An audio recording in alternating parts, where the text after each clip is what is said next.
Fairly frequently on this channel, I'll get comments from people saying that it's all very well talking about saving and investing, but most people are living paycheck to paycheck. And yeah, I get it. Times are hard for many of us.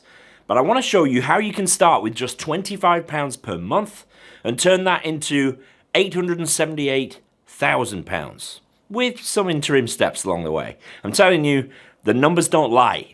Hi and welcome back to the channel. My name is Pete Matthew and I'm a chartered financial planner based here in the UK. And this video is brought to you by Meaningful Academy Financial Foundations. More on that towards the end. So let's get a couple of things out of the way before we dive in. First, if you believe that the whole financial system is rigged against you, so there's no point in even trying, then look, you're always going to be on the back foot and I'm afraid you'll always be poor. I have a video about just that subject, which I'll link to in the description. Second, if you're really struggling to make ends meet and every month you're getting further and further into debt, then you're going to need to seek urgent help. So I'll link to two organizations in the description. They are Step Change and Crosslight. If you are sinking, reach out to one of these. There is no shame in it and they can really help you. Okay, with that said, how can ordinary people in ordinary jobs put money aside for their future? I mean, what is an ordinary job? Well, we could take the national median gross earnings, so that's just under £35,000 a year, but I reckon there are lots of people watching who might think that even that's a bit punchy. So what about the national living wage of £11.44 per hour from April 2024? Figure on 37 hours a week, that's just over 22 grand a year gross. The problem that I've got is I'm never going to please everybody by putting exact figures on it. Instead, we've just got to understand that the rules are the same for any of us who are able to earn a living and if we're able to improve our situation over time. There is no secret magic bullet that only high earners know about. It's easier for them, there's no doubt about that, but I see plenty of people who are earning six figures plus, but who are basically skint. So income isn't the only factor by a long shot. Here are the main things that will actually make a difference, and I'll try to put some figures on them as we go. First, we absolutely must avoid bad debt, and I would define bad debt as having high interest, figure on anything over 10% a year, and which is used to buy stuff which goes down in value. So if you buy a car on finance, that's bad debt. If you've got a credit card balance or an overdraft, those are bad debts. Don't get me started on payday loans. High interest, buy stuff which goes down in value. If either of those two conditions are met, it's bad debt. And there is no way you're ever going to be able to provide for your own and your family's future if you carry bad debt. Remember, if it's a problem, you can get help. But if you don't have bad debt, your goal is to avoid it like the plague. But if you're in it already, your number one job is to get out of it. You need an emergency fund behind you first. So do everything you can to scrape together £500 or £1,000 if you can. Sell anything you don't need, pull some extra shifts, do whatever it takes to try and get that money together. I spoke to somebody just this week actually who is in real financial difficulty and has had serious debt issues in the past, but who had managed to scrape together 500 quid as an emergency fund. Guess what? Her oven blew up and she was very glad she had that money aside so that she didn't have to borrow again, probably at crazy interest rates, to get a new oven. Now, instead of making payments on a high interest loan, she's making payments back into her emergency fund to build it back up. She's paying herself. With an emergency fund in place, do everything you can to find the space in your budget to pay down the debt. Use the debt snowball approach to debt payoff. It accelerates it, and I'll put a link to a very old video of me in a suit and with brown hair talking about that. But in order to pay down the debt and then build for the future, you're going to need to set a budget. It's easy to pay off debt and save for the future if you've got lots of disposable income. But if there isn't much money left at the end of the month, you're going to have to budget, and you're going to have to budget hard. There is absolutely no way to improve your financial situation without spending less than you earn. Of course, there's two ways you can achieve that. You can either spend less or earn more, or both, ideally. When it comes to spending less, the only way is to set and stick to a budget. It isn't easy, but it is necessary, and it does get easier over time. So in your budget, start small. Try to find £25 per month to put away for the future. Again, try to build up the emergency fund first. Make sure you're out of bad debt. If you can invest £25 a month, and you can get a 6% return on that, in 5 years, you'll have £1,744. In 10 years, just about £4,100.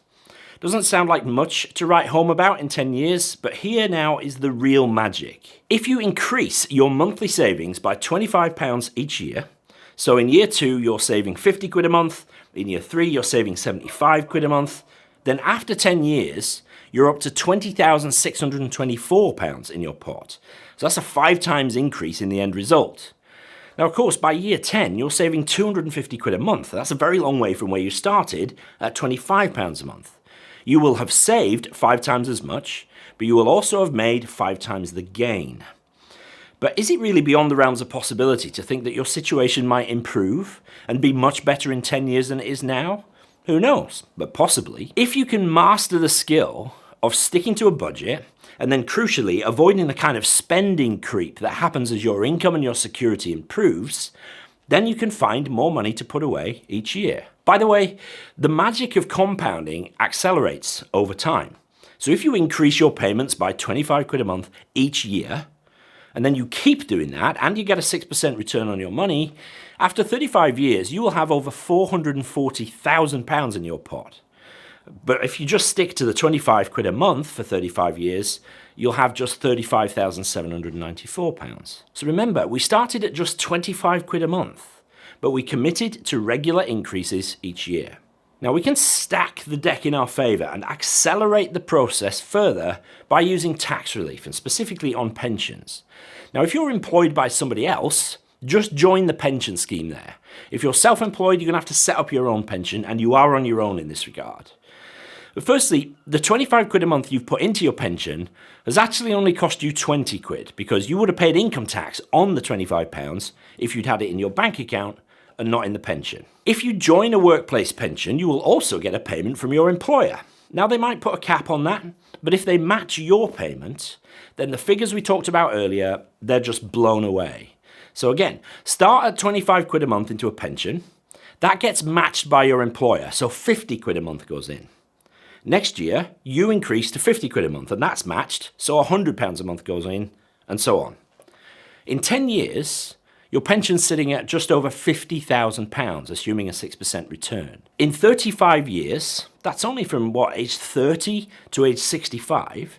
In 35 years, that figure becomes £878,407. I hope that you can see what might be possible, but before I round things up and address the elephant in the room, I know some of you are thinking it, please consider doing 2 things for me. The first is to like the video and subscribe to the channel if you're not already, because there's plenty more where this came from.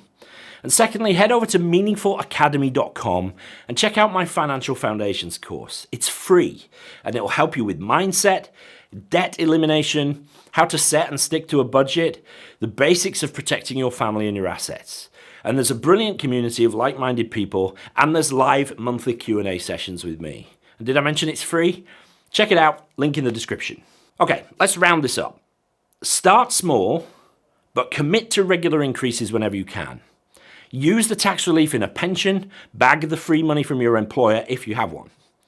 Those steps are the same for everybody, regardless of income. Plenty of people watching this will say, yeah, but... Right? Maybe you think you can't find £25 a month. Well, you won't know until you try. Maybe you think I'm painting too rosy a picture here. Maybe you just think I'm full of it. Let me know in the comments, I can take it.